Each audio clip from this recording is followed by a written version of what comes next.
Welcome to episode 6. Wow. I think it's 6. I think it is. I'm losing count. That's how high I count. It's episode 6.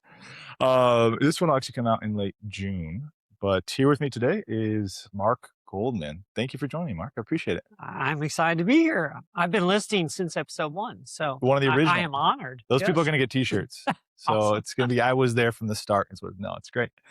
I was telling you in the other room, but for the listeners, you're the first non-Halosian to be willing to run the gauntlet of this podcast, which is not that threatening, but I appreciate your sacrifice in joining us. So, yeah, I'm looking forward to it. If you don't mind, maybe just start with like kind of your story, your background, what Mhm. you've done and what you do now. Wow. Yeah. Okay. So just a little, no. So yeah, I was gonna say, whatever you'd like to talk about. I that could really take a want to while. get to some of your authoring stuff, especially recent. Okay. But Sure. if yeah, maybe just give a quick background and we can see where that goes. Sure. No problem. I did want to. So I was laughing when you said Hellotion because honestly, I've learned new vocabulary Yeah. from listening to your show. I would have seen that word and thought it was Helodian, because I'm one of those San Antonio guys. So I Helodians, had. that might sound better though. Now that that never crossed my mind. I like Helodians maybe better than Hellotians. You say Hellotion quite a bit on the show so far in the first 5 Too much to episodes. go back and edit it. Yeah, I've picked my horse, I guess. yeah, I think so. I think so. So, no, my background, in a nutshell, I am from San Antonio. I was born here. I went to high school here, college here. Met my wife in high school. Dated through college, got married afterwards. I've been in San Antonio virtually my whole life. I moved away like for a year, came back, kind of thing. So, What high school? John Jay High School, Okay. actually, and then St. Mary's University. Okay. So, yeah, Dad was a CPA. I was going to become a CPA. I am a CPA. But he went to St. Mary's, so I figured, okay, that's the way you do it. And so I went to St. Mary's.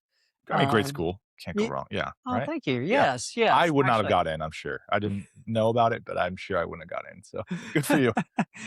not full scholarship or anything. Okay? Still, admittance is the bar. So there, good, there good you for go. you. So, from the family side, before I get into the professional side, like I said, married my high school sweetheart. We've been married for 32 years. I better get Congrats. that number right. I have 2 children. Actually, our pastor says, it's, this is a statement and a prayer request all in one. I have a 20-year-old and I have a 6-year-old, and I'm 56. So I'm literally 50 years older than my son. Both through adoption, both blessings, so that's on the family side. Professionally, I went into accounting, became a CPA. I was in an accounting job I really hated, and there are a few out there. Yeah, fair enough. Relatable. I really hated it. And I went to a headhunter. Do you know what a headhunter is? I do. Okay. Yeah. So I went to a headhunter. I've never been headhunted Oh, or any headhunter been interested in hunting I guess, but there's still hope. yeah. But I hear for people with real value that bring it to the workforce. You might be becoming unemployable because you've been self-employed for a while, but That's a real another problem. It's show. a real problem. Yeah. Yeah. Anyway, go ahead. I'm sorry. No, that's cool. So I went into this recruiter, okay, and did the interview, that kind of thing. They tried to place me on a couple of things. I didn't get that. And then they called me and they said, we're looking for a young, cheap CPA that wants to become a recruiter. And I'm like, I am fully qualified. I am a young, cheap CPA, So I got into recruiting and it ended up being just a wonderful career for me. I spent, I don't know, it's either 25 years or almost 25 years in total in it. The last 15, I had started my own business. I was able to build that up and I was very blessed to sell it in 2022. We can go into that if you want to, but in 2022, I exited out of that business. I had already been doing a little business coaching and I was really enjoying it. And Mm. so that's what I do now. For the last 4 years, I have been part-time business coaching. And then, like I said, I have a 6-year-old son. So the other part-time is spent quite a bit there at home. So I have a couple questions. So sure. did you sell your business like in the year of 2019? Mhm. Was it on your radar that I might sell the business, or was like everybody who went through COVID, like our priorities just shifted and that was a natural outcome of just the world changing through COVID and wanting to pivot what you were doing? Yeah, COVID was a large part of it. And so to answer your first question, no. In 2019, I had no Sure. desire, no interest. It had never crossed my mind other than someday, Right. Yeah. however that happens, kind of thing. But the other aspect to that was in 2019, my wife and I became foster parents. We had always wanted to have a second child. That hadn't been in the cards for us, and so we decided to go the fostering route. And so we fostered children in 2019, 2020. COVID starts. 2021, the sixth child through our house becomes available for adoption, and we adopt him. He is my son, and so I'm sitting at home in 2021. The company is going well. Everybody's enjoying working from home. I love my team. They're tremendous. Um, I like working from home. I'm not sure I like managing the company from home. And so, I'm looking around going, maybe it's time. And at the same time, I have this little boy, that we are Yeah. raising. And so I was torn. Yeah, seriously, God lit up the way. I have a good friend that does valuations. He says, yeah, I can help you out. He introduced me to the broker. They told me it was going to take 10 months. It took 4. So it's like, wow, obviously this was meant to be. I'm curious because I feel like the amount of times people talk about selling or buying a business, Yeah, or even in my business, buying or selling a book, which is somebody else's business, sure. like it gets talked about with such frequency, but I don't see it happen a ton. It does happen, and I'm sure maybe I'm just not looking at it. What was your experience like? So it was quicker than you thought, and maybe just some providence along the way. Yeah. But I mean, how was that? And you started the business, so like the emotional, like I don't know, like Oh, you get kind of I don't know. At least I do. Like I look at the logo and I look at like I won't live forever, so the business will have to do something at some point. sure. Yeah. But I don't know. It's just emotional. Like it's part of you. Like how was that process for you? um, Or maybe it wasn't for you, but no, no, no, no, no. That's actually one of the things you find out later. I mean, or I guess I found out later. If you research it, I guess you find out earlier. But yeah, so only something like 20% of businesses actually sell through a broker. When they sell, it's only about 20%. I believe that's the stat. It's a through a low broker percentage. No, no, I mean or the just ones in that get general. listed. I see. Yeah. Most So just close and up and move on. yeah, yeah, something exactly. Yeah, Mm, something they're not sellable or whatever. So sure, I sure. feel very blessed, that happened. I may be getting that statistic a little wrong, but it's a minority. Oh Okay, yeah, fair so I enough. feel very blessed. Um, oh gosh, I'm trying to remember the second part of your question Like there. I Oh, guess the emotions yeah. around it. Yeah, It's you like a know, baby. It's like I mean, I don't wanna say it's like a child, but it's like you just pour so much into it, and just to yeah. sell it or not just to sell it, not to Well, make it sound like that, but two answers. I had prepared myself for that. I yeah, mean, for the emotional standpoint, I decided that hey, if I'm going to do this, Um, gee, you know, the day after closing, it's done. It's not mine. You know, I care about the people, but whatever the new management decides to do, it's totally their choice. right. And so I think I did a good job of that. The flip side of that, I will tell you that it's still doing well. There's some key It's key great. people that were there before, they're still there. And that all does make me happy. Yeah, So it's not like I don't have any emotional. And I find that I call them occasionally just to see how they're doing, more often than they call me, so I do care, very much about it. But yeah, you that's have nice to to see you have that. to mentally decide to move on. If Sure, you're making that choice, you're making that choice. right. And Interesting. And so, are you the 6-year-old, are you homeschooling too? Yes, we homeschool. Okay, Yes, yeah, yes. So, my typical day now is I will work in the morning, usually into the early afternoon, and with the business coaching uh, work, and then I'm done. I get home, and that's about the time homeschooling's done. And so, I it sounds like I'm joking about this, but I'm not. My wife works more now than I do because she's homeschooling him, and then the afternoon, she's getting ready for the next day. yeah, And I'm taking over and I'm, teaching him how to ride his bike or taking him to the park or something like that. sure, So, yeah. And so, so business coaching. yes. What I've never had a business coach. but I feel like I've met business I coaches can tell. at net. I know. I'm I bet. No, sorry, it I was think too that's true. easy. That's true.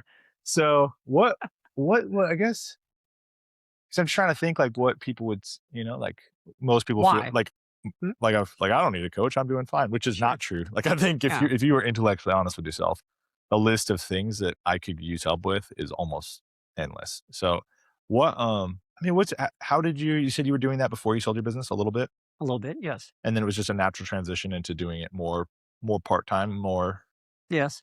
fullish part time. So what's that like? Do you coach into a specific kind of industry, or like what does that look like for you? Like what is there certain kind of business owners you want to work with, or Sure. I'm going to give you a little bit of the history, just so that'd be because great. there's Yeah, some implied questions in there. Okay, so I was not familiar with business coaches at all either. sure. I was at a networking event like the first few years. I had my recruiting company standing next to this lady. What do you do? "Oh, I'm a business coach. Really? And that was intriguing to me. I worked with her for a few years. I ended up working with another wonderful business coach for, I don't know, 6 or 7 years. We're still good friends. And then I joined a peer group, the Alternative Board, Mm, which has a business coaching aspect. And so in the 15 years I owned my company, 12 to 13 of them, I utilized some kind of business coach. So I was familiar with it from there. mm, When I transitioned, what happened was I had been with the alternative board for about 10 years, and they had an opening for a facilitator business coach. And I had always thought that looks fun. yeah. And so I took that. So that's how I transitioned into it. And then when I ended up transitioning out of my old company, then I just had a little more free time and took on more clients. So it's interesting, when somebody says, "Yeah, I'm doing fine. I don't need a business coach," then really the right answer is wonderful, good for you. I may ask a few more questions, but if that's where someone's mindset is, then that's fine. I'm sure you've heard this. Someone has to be coachable, right? Yeah. So, what I really do, particularly on the business owner side, is I work as a thought partner for them. I walk alongside them. I care greatly about where they want to go, and I try to help ensure that they get where they want to go. Mm, Because it's a forest for the trees problem, right? You're in your business, you're working on it. It's good to have someone that can step back and remind you, "Hey, remember we wanted to do this. Yeah, right. remember you said this was important to you." You know. So I mean, I could see the importance of that. Just so we turned 5 in July this current. Yeah, congratulations. thank you. And I think one of the earlier things that struck me was there is some of the benefits of having a traditional W-2 job are your time is segmented for you. Like Yes. you're like you work 40 hours a week, you get a W-2 for those 40 hours. You know what your benefits and pay are for those 40 hours. Hmm. And the rest of the time is like a different life. Like it's just a different thing. Business ownership just doesn't work that way. Like the amount of decisions you make, your processors never turn off, like in your brain, the spinning wheel of what am I doing? How am I doing? What is this for? What's the purpose? Yep. It never turns off. And then I think one of the earliest things is like you go from like if you made $50 an hour, $100 an hour, whatever, in a W-2 job, like there's no problem. That makes sense. And then you're off and you're living your life. As a business owner, like the lines are non-existent. If No. I mean blurred to non-existent. And so I started to think of my days as like, no, there's 24 instead of 8 hours, 5 days a week, there's 24 hours, 7 days a week. And every hour has a value attached to it. And so the way I value each hour has to be more intentional. So instead of if like this math is going to be horrible, but instead of $50 or let's say $100, 40 hours a week, it's really all of that money I make divided by all the hours in the week. So your hours are much lower, Hmm. but trying to maximize the value of each hour is the way I thought about it.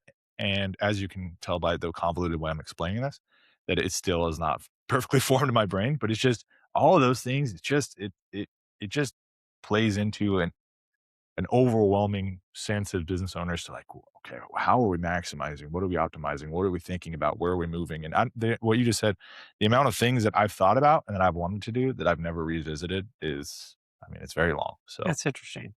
I hear this all the time that from people that are thinking about starting a business. There's a concern that, I'm gonna have to be all in. All of my thought will have to be dedicated to this. I won't have time for family because I won't be able to leave it at the office. There there's also a flip side of that, but anyway, well, I won't be able to leave at the office. I'm gonna be thinking about this all the time, and I will tell you, there again, I built up my recruiting firm over 15 years. I mean, there were great years, there were some tough years. Um, I never worked a Sunday, um, other than maybe writing a blog entry or something. I never worked a Saturday. I Yeah, was I there after 5 some days? Yes, but was I there after 6:30? Not really. 6? Rare. So it's a matter of deciding what you wanna do, Yeah. deciding what needs to be done to get there. Actually, this is the biggest one, discipline. The discipline to get it done. And then once that's done, then you can look at the day and go, "You know what? I was gonna accomplish this. I did accomplish this. I can go home tonight." Just and I know what I'm gonna do tomorrow. I can go home tonight. So Were you I'm gonna originally have to bill you for this session at this point. maybe so. Maybe so. We'll see how many people reach out after no. Yeah. Um, so were you originally one man shop or did you have staff pretty much right away? I hired my first employee after 9 months. Uh, how was being a man? I'm Because sorry, just a funny story popped in my head. feel free Go if you ahead. wanna No, no, I hired my first successful employee after 9 months. Actually, I think I hired my first employee a few months before that, and he quit, like, on day 3, and I realized, okay, I need to do this differently," but sorry, that's No, yeah, and it's see, I'm gonna be on this show, like, 3 or 4 episodes to dig deeper into all these stories I by hope the time so. we're done, I so hope so.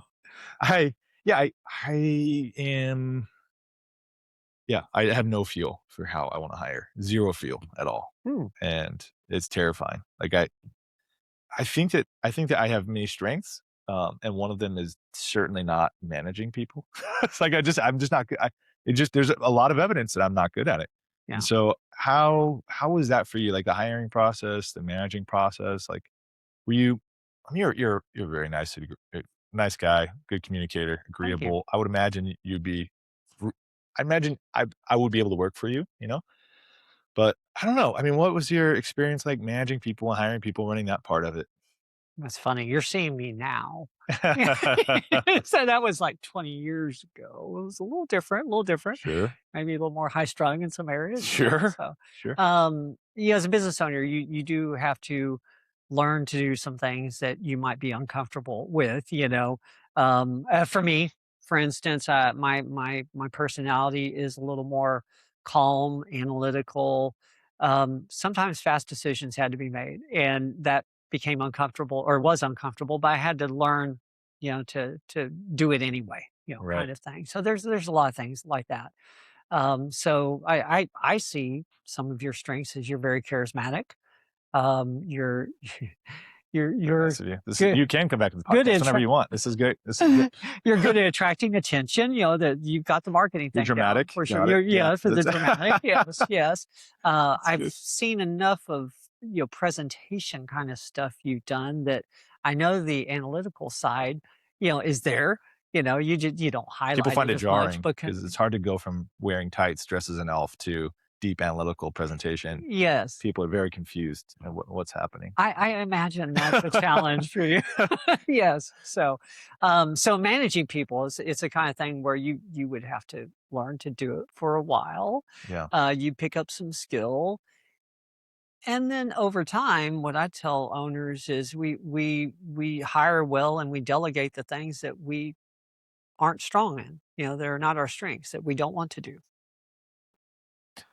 Yeah. I was listening to this podcast called How to Take Over the World. Have you heard of it? No, Okay. no, I randomly I'll have to found it. look that one Yeah, it up. was very randomly found it. I really like American history, and America turns 250. 250 Yeah, in next month, like less yeah. than a month. And so, or right after this podcast comes out, the birthday of the 4th of July will be up.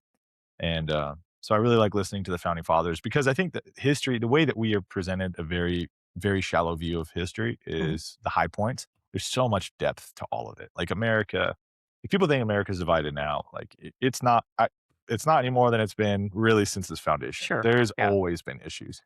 And so it's just interesting. And I think learning from some of the presidents, the way they navigated things. Like, people think Lincoln was the source of the Civil War, but a lot of what he inherited was just not dealt with by Taylor and Tyler and Van Buren and the presidents that Mm, preceded him. It's just it all kind of plays together.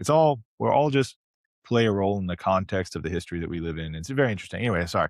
So I wanted to listen to a podcast on some of the founding fathers, and I stumbled upon it, How to Take Over the World. And I listened to a few on the founding fathers, but he does all of them. Caesar, Charlemagne, Alexander the Great, Rockefeller, okay. Carnegie, all of them. And they're really good. I think they're really good. He talks about the traits that make them successful. Ah, And like Rockefeller and Carnegie, the ones that I just listened to, unbelievable parallels. I mean, similar men at similar times. I mean, different too, but with almost, I've heard no exception of this. All of these great leaders hire and promote on merit. That's it, and they will find a job for you. Like, if they feel like you're a talented person, they'll just hire you, and hmm, we'll figure it out later. And okay. I don't know if I think that is nice when you have a support structure and infrastructure that allows to carry payroll for people that you can not place in an immediate job. But I think my challenge is I believe in the right people. Like, I want to communicate one thing once clearly and effectively, and check in, make sure, do we understand? Great, now go get it. And I'm not good at the follow up. I think that's my problems. I just assume, like, all right, no, we talked about it. You got this, right? Go get it. And that's just not how it works. People, you know. Anyway, I digress. No, My no, no. monologue there. That's interesting. I mean, a couple things you probably heard. We hire people for what they can do, and we fire them for who they are. Oh, okay, I've Okay. not heard that. That's No, okay. interesting though. Yeah. We hire them for what they can do. We fire them for who they are. In other words, we see that resume and we see their experience, or we listen to what they say they can do, and that they actually can do. Right. And then we hire them into our companies, and then unfortunately, sometimes we realize that, wow, this is a bad culture fit.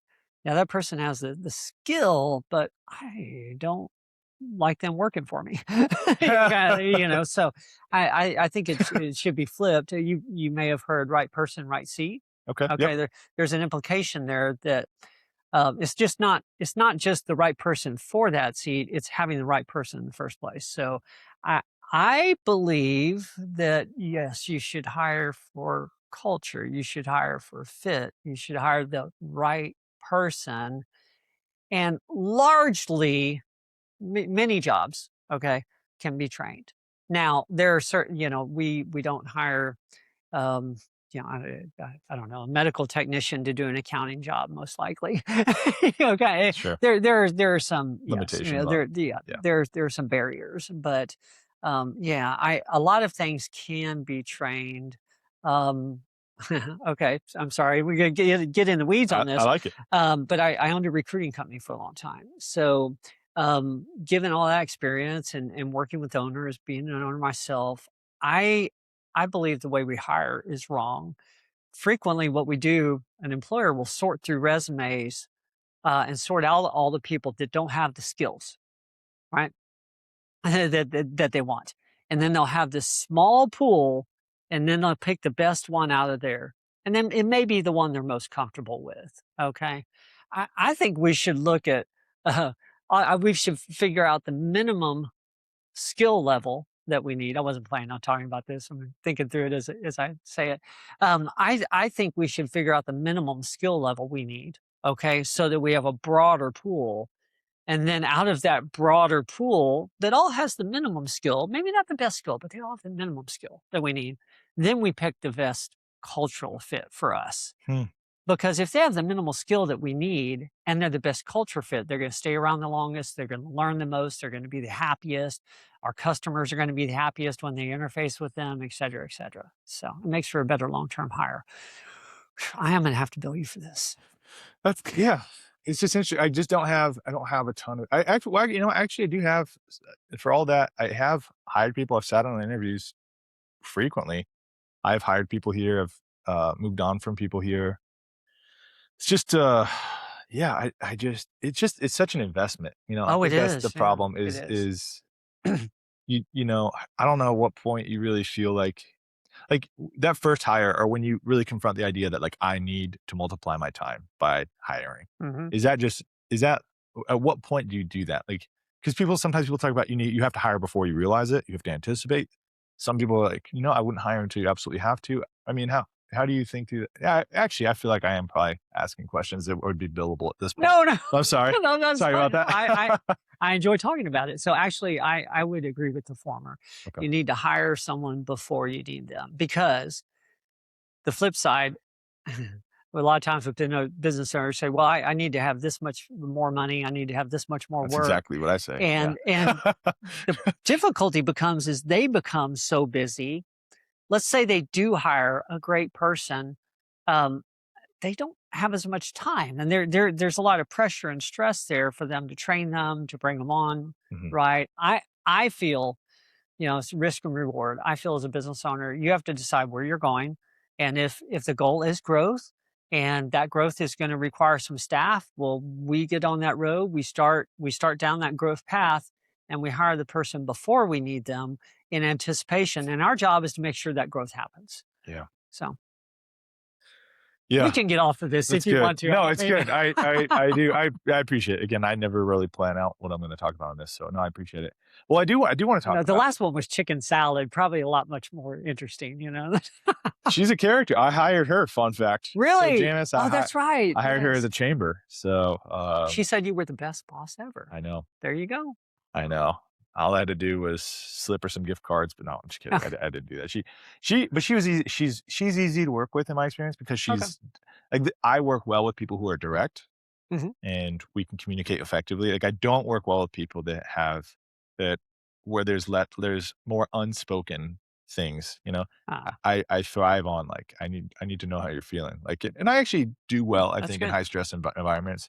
Like I'm not pointing fingers. Like we need diagnosis to be able to effectively transition into a place and modify our culture in a way that finds success. I mean, culture is not static. Mhm. You have to be dynamic and you have to think through. And so she was just very easy to work with because um, she's just honest and direct. And that is the kind of people that I can work well with because I don't have to guess where you're at. That's Sure. just hard. Guessing where people are almost always leads to assumptions, at least on my end, and assumptions lead to problems. I feel Yeah. like so. Yeah, but that's yeah. She was great, and yeah, I wish you liked Waffle House a little more. I'm really trying to I build that. heard about I'm that. really Yes. trying to build that groundswell, those grassroots demand for a Waffle House, but We we'll used to see. have so I did listen to that episode, seriously. We used to have Waffle House I've heard that. at Fredericksburg and 410. I wonder. But the building's still there. It's a Mexican restaurant now, Of course it like is. all the Which old is everywhere. It's and a million Mexican. And it's great. They're all delicious, but come on, come on, yeah. But yeah, there used to be a Waffle House like 20 years ago. So Yeah, I wonder why would it? It just doesn't make I sense. don't know. Why I'm would not it? a big Waffle House fan myself. So Let's wrap this up. sorry about that. I didn't want to tell you that in advance No, when we made the that's show. that's fine. Walmart, it's like Walmart, you know? It's like I don't know if anybody's like wakes up and is like, I can't wait to go to like but it is what it is. I just don't know the Sure. underlying In all thoughts. fairness, I've only eaten at Waffle House like twice in my life, and so It's not the food that's gonna sway you. It's yeah. just the aggregate I heard culture. that you can almost see a fight. It's All like a so good. All the time. breakfast and a show The or something. headlines of what happens at Waffle House is it's unbelievable. That's funny. Um, but yeah, I wonder why they left. I don't know. It's I interesting. don't know. It seems like it'd be the city they'd want to be in. But anyway, I digress. I have your book in here somewhere. And Yes, if I was a better podcaster, I would have thought to put it here. I don't even know where the cleaners are here. Maybe they put it in a drawer I will or it's have on the to send bookshelf. you a link to put in the show notes or on I your will. YouTube. That's a great idea. I should definitely do that. I would have never even thought of it. See, I'm just making, So, but that's a great idea. I'll do that. can I tell the Um, story of the I books? would love that actually. Thank you. So yes, I most recently I published two children's books. Um, I laugh a little bit because I never thought I'd be publishing a children's book, but there's two of them. The first one was Big Buck Gives, Saves, and Spends. So you will like this. They're financial literacy books. And then about 80% of the way through getting that done, I realized, I need a girl version. And so I came out with Little Penny Gives, Saves, and Spends. So Big Buck, Little Penny. Obviously, there's a It's play on great. words. I love that. The stories are very similar. There's a few differences for the boy version, girl version, but very similar. The purpose is to help parents that read to their children start the conversation about savings. Obviously giving as well, but really, really savings. And the boring part, the origin story of it is I business coaching. I was talking to somebody on the phone, had a great idea for a business, got off the phone. I thought, wow, that is a wonderful idea. It's too bad they have absolutely no savings Mm, to help get them through this. And then I realized I am so fortunate. My parents taught me at an early age to save money, that saving was good. And then I'm reading to my son every night. I'm thinking, how do you get people to know that earlier? Well, you ingrain it in children. And so, but seriously, within like a couple minutes, the idea for big buck, came into my mind. And yeah, and then writing a children's book is not all that difficult. Actually, it's arranging everything else, the illustrations and stuff like that. That's a little more challenging. But yes, they're available on Amazon. Actually, you bought them at the Twig. I Thank you very did. much. They're I did. available at the Twig Yep. also. They're La hardcover Da. and Oh, hardcover and paperback. yep, sorry. Yes. I was avoiding a Kindle version for a long time because the whole purpose is for someone to read to their child about this, right? Or their niece or nephew or grandchild. Um, but I just came out with the ebook version because I figured, well, what if somebody wants to check out the inside of the book first? I don't know. I've heard it's good among children, so I have that as well. You can find them at La Da here in town as well. So yeah, there's a few places that carry them, and it's pure joy. I'll go out and do book signings. I'll sit at a bookstore, that kind of thing, sell a few books. Yes, A couple months ago, maybe I don't know, because I've known you for at least a few years, I think now, and good. so Yeah, on LinkedIn and yeah. stuff, and I see. I mean, I see. It looks like it's. I mean, it looks like it's going great. And you Thank have you. your signings. I had a really good friend of mine send me a message. He was like, "I'm at this. I can't even remember what it was. Not a fair or a market days or something." He's like, "There's a guy here. He's got these great books on children's savings. It's incredible." And I was like, is it Mark? Smart. Mark? It's got to be Mark. I know it's got to be Mark. I'm sure. And he went back. I don't know if he talked to you or not. His name's Brian. Brian Dunham. Great guy. But Oh, yeah, yes, yes, yes. yeah. It was just like Okay. so. Whatever you're doing is working because it's like once I think that especially that like once you get like feedback loops into your immediate circle, people are seeing it. You're like, oh wow, okay, marketing is working. And so Thank whatever you. you're doing, it looks like it's working. I mean, You have to work it. You have to get out yeah, there, I got a little lazy over Christmas and, went a couple months without doing any signings, but I've gotten back sure. into it last month. I've got one coming up in July. So, yeah, and it's a lot of fun. It's interesting, grandparents and aunts and uncles are the most frequent buyers of the Not the direct books. parents. Yeah. Yeah, Well, that's funny. if parents have their children with them, a lot of your job as a parent is to keep the child from seeing anything they want to buy, as they go through the store, kind of thing. So, Let's take a look at these fictional novels, little child. Yeah, yeah, that's right. yes, yeah. Right. Keep 'em So, away from the if you, it's a great concept though. I mean, I thank think you. I what I see, I obviously I work with adults, but like Sure. the foundation that is set, the I don't think people recognize the compounded trajectory that works both ways. If you start your life at 18 saving or you start your life at 18 spending, usually those are amplified the further you go. So it is Yes. I mean, it's the Lord's work, if you will. Like Thank it is.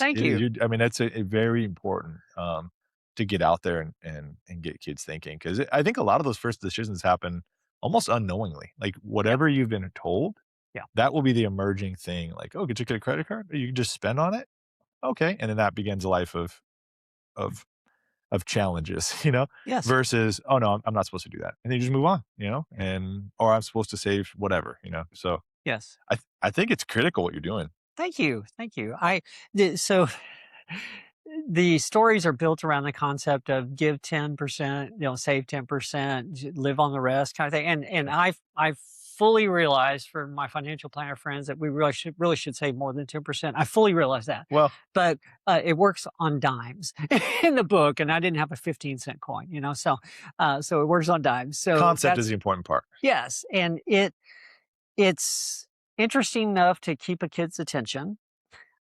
It's open enough for the parent or whoever's reading the adult reading the book to add in their own beliefs about, savings or giving or that kind of thing. It's obviously 10%. If you want to talk about tithing, you can. I don't Sure. specifically use the word tithe, but it is 10. Sure. So Sure.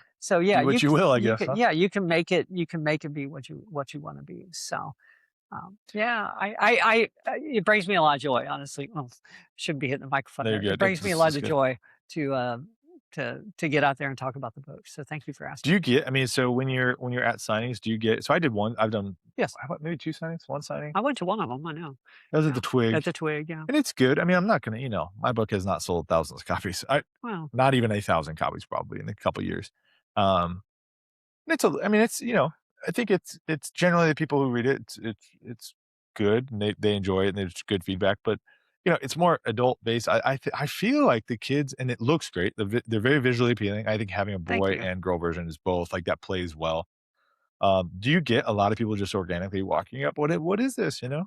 Like Yes, when I'm out in public, yes. yeah, Yeah, actually, I came out with these books almost a year ago. The published date was June. it feels longer almost. Uh, Like, it feels like I mean, I think that's more a some days testament it does. it's a testament to how much you've done. Okay. Oh, thank you. Yeah. Um, I've done a lot. I haven't done.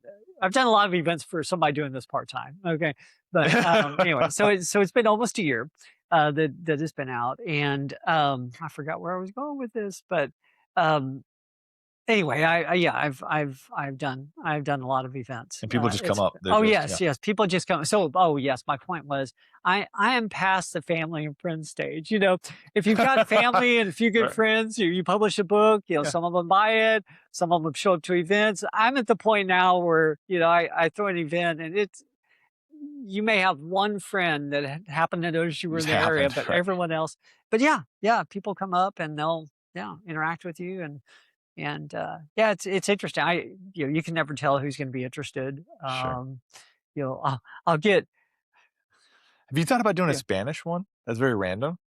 No, I have, because, HEB, okay, has some books that are in Spanish and English that my son happens to have, right? Okay. And so, through reading those books to him, I started thinking, "Oh, I should do one in I Spanish." mean, I just I think San Antonio, and if you're out there, Yes. Yeah. It's probably a next step. Um and I don't hablo, so it wouldn't be fair. But it's just in general, like, I mean, it's an interesting thought. No, no. So this sounds corny, but um, I mean, my purpose is really I want to change the world a little bit, because I was fortunate in that way. My parents struggled, but they taught us some good values. And if my big, hairy, audacious goal is that 20, 30 years from now, somebody is going to be putting a down payment on a house or buying a car for cash or they're going to be starting a business and their friends going to say, where did you, get this money that you're using to start this? And they're going to say something crazy like, my parents used to read me this book. And yeah, yeah, I am certain I'm that going will to need a happen. tissue here in a minute. No, you're good. I we But yeah, seriously, I mean, that's where I'm trying to go with this. I mean, I think I feel like I was talking to a really good friend of mine yesterday. It's Cuba. He Cuba is Gooding Jr. yeah, exactly. No, Oh, okay. he's a businessman. Somebody I could talk about him for a little while, but like somebody I just have a lot of respect for the way his mind works, the way he approaches things. And we were talking about just business in general, and actually the podcast I referenced, we were talking about a little bit, and I was telling him like I was like, I think the bar. I think one of the things I just assume that most people have had similar experiences to me and think the way I do, and like obviously you'll save money, right? Like why wouldn't you save money? Hmm. And you get out there and in business specifically what I was talking to him about was like you think that like other business owners are just going to make good business decisions. That's what I think. Yeah. And then you realize, no, honestly, all it seems like all you really have to do is just not make bad decisions. Like if you just avoid chasing emotional things in business, or you just avoid, like it seems like business owners approach every deal like I gotta this deal has to be a home run. It doesn't have to be. You just got to be smart, man. You just got to be smart and patient and seek to find value and provide value in situations, and that's it. And I think that like this book and this endeavor you're on, I think that's exactly what it is. Like that's how changes happen. They don't happen in Mm. 6 months. They happen. we're so conditioned as a society to think instant gratification, Sure. instant results, and that's not how it goes, you know? And so I am sure a book like that in 30 years will be the results of many down payments and first-time home buyers. Thank I'm you. very confident that will be the case. Thank you. Thank you. Um, that's They great. make good client gifts, by the way, for financial advisors. Just That it hint, yeah, hint. So I like that. I bringing this back down to reality here. that's no, it's a good it is, it's a good idea. I mean, I have to I try and give out my book, but what I find Well, is I guess that would be a good first step. I have to get it in their car without them seeing it, otherwise they'll forget it every time. Oh, No, I'm just kidding. But it really is like, I don't know, there's something different about, like, you give a book to somebody, like, we're all busy, oh like, no, I know, here, I know. read this book. But when it's like, hey, here's a book, here's a book for the kids in your life. Oh, I got to give this out. I got to give it away. I would think that people are excited because it's investing. Like it's a a direct investment for other people to play. Like the grandparents and aunt and uncles thing. It's just that's so interesting to me because I feel like they want to be a part of those lives. They want to be a part of the success story. And here's a way to do it. Yeah.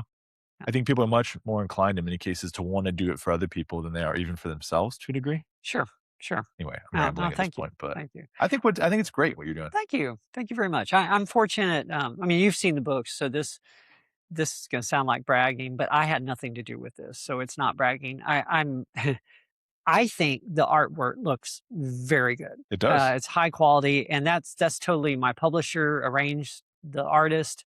To this day I haven't met the individual, but arranged the artist, and he did a great job. So they look attractive, the blue for the boys, Very the pink much. for the girls, Yeah. and so I think that helps a lot to get people at least to notice it, and then once they realize what it's about, you know, That's if interesting. it, So do you bring the concept to the publisher, and then the publisher hooks you up with an illustrator? It depends on the publisher. So I worked with a hybrid publisher. Basically, it's like self-publishing, except that you're paying somebody to do all the work. So I paid a Sure. publisher that does this.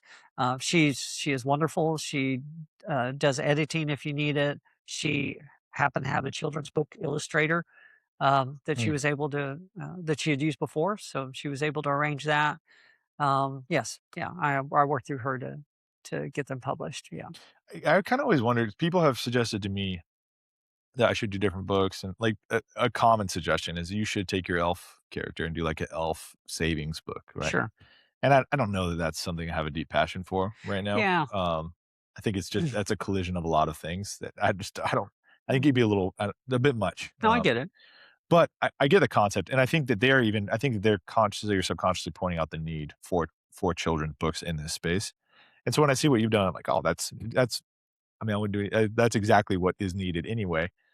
But when I was publishing my book, which is more of a traditional book, I noticed throughout the Amazon process that, like, it seems much harder to publish, like, an illustrated book than a actual written book. Yeah, it is. It which is so interesting because I think that people would think, like, how hard could it be? Like, it's like, what, like 500 words, 1,000 words? I don't even know. And some pictures, like, how hard could it be? It seems like it'd be way harder because it's almost like a roadmap, or what kind of book are you publishing? Here, great, continue. But if you click, oh, it's got illustrations, like that, it's just a much longer, arduous process, it Yeah, seems like. yeah. No, you're exactly right, and we won't get into this on this show, but I have a couple books that I published during my professional career, if you will, Yeah, and yeah, all text, right? With the cover art, but that's it. And that was much simpler. There's a whole lot more requirements around children's books, sure. and there's a whole lot more to think about. Text. Where does the text go on the page? Does it go on the picture? Does Oh, it go on yeah. the page?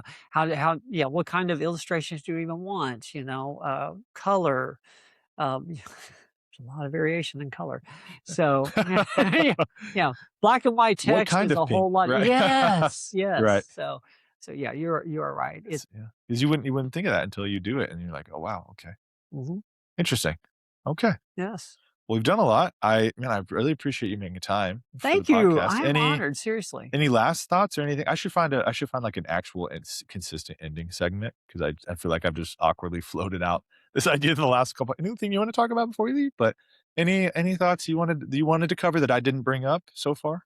I do. Well, two things. First of all, I very much believe in what you do, financial advising. Thanks, My Mark. Yeah, that kind of advice was very key to me when I was making some of my decisions, right, in the past.